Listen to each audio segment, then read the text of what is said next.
Despre adevăr și iluzie în educația spirituală a copilului. Înainte de a pătrunde mai adânc în studiul înțelepciunii Kabbalah, aș dori să vorbim despre un aspect esențial care afectează felul în care percepem realitatea încă din copilărie. Ați văzut vreodată un elefant vorbind cu o vulpe sau un câine cântând? Desigur, pot părea scene amuzante sau încântătoare, dar atunci când copilul le percepe ca posibile reale, ceva subtil, dar profund, începe să se distorsioneze în interiorul său. Nu doar imaginația este stimulată, ci și capacitatea sa de a diferenția între iluzie și adevăr.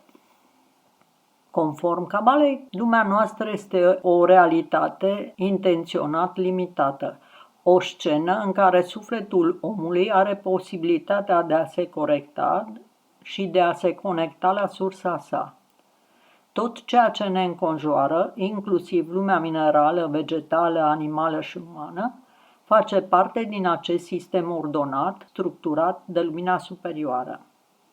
A introduce în conștiința copilului ideea că animalele gândesc, vorbesc sau acționează asemenea oamenilor nu este doar o fantezie inofensivă, este o inversare a ordinii. De ce este aceasta o problemă pentru dezvoltarea sufletului? Pentru că atunci când hrănim copilul cu iluzii, îi tulburăm simțul discernământului.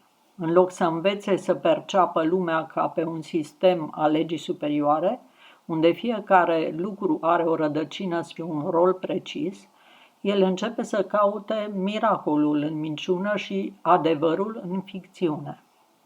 Chiar și mai târziu, ca adult, va rămâne cu o imagine distorsionată a vieții. Va căuta fericirea în locuri ireale, va proiecta așteptări nerealiste asupra lumii și va fi dezamăgit constant de ceea ce este. Aceasta este cauza multor suferințe. Nevoia interioară de adevăr trăită într-o lume în care am fost obișnuiți cu iluzia. Un copil trebuie să fie învățat conform realității create de forța superioară. Adevărata educație spirituală începe prin a ajuta să perceapă structura lumii așa cum este ea, cu cauze și efecte, cu legi ale naturii și ale interacțiunii sufletelor. Numai astfel, în timp, va putea accesa lumina care corectează și care îl va putea conduce către adevărata percepție, că toată realitatea este o singură forță, o singură voință. Fiecare minciună, oricât de nevinovată pare, lasă o amprentă în dorința sa, în programul său intern. În schimb, adevărul, oferit gradual, potrivit cu vârsta și cu nivelul său de dezvoltare, zidește în el un suflet vertical, capabil să se înalțe. Totuși nu trebuie să aruncăm cu totul lumea basmelor. Kabbalah recunoaște rolul imaginației ca un instrument creat de forța superioară, dar sub o condiție, să fie folosit în mod conștient, etapizat și cu discernământ. Basmul poate deveni util doar după ce copilul a învățat să distingă între realitate și ficțiune.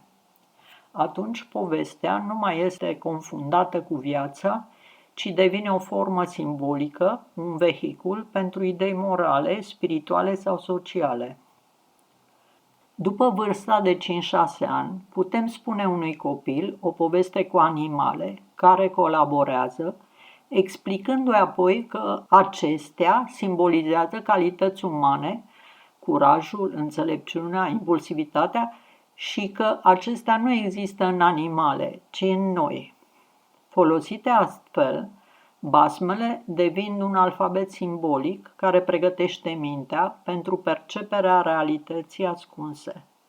Dar dacă sunt oferite prematur, fără ghidaj, ele nu educă, ci rătăcesc.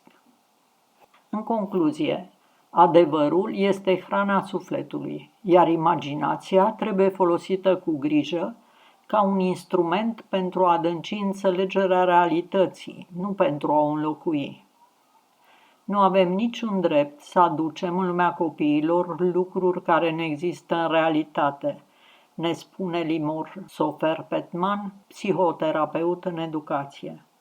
Educația spirituală a copilului nu presupune amputarea fanteziei, ci canalizarea ei către scopuri reale, înțelegerea ordinii lumii, a legilor interioare și exterioare, a relațiilor bazate pe echilibru și responsabilitate. Astfel, copilul va crește nu doar cu o minte activă, ci și cu un suflet pregătit pentru drumul către adevărata împlinire.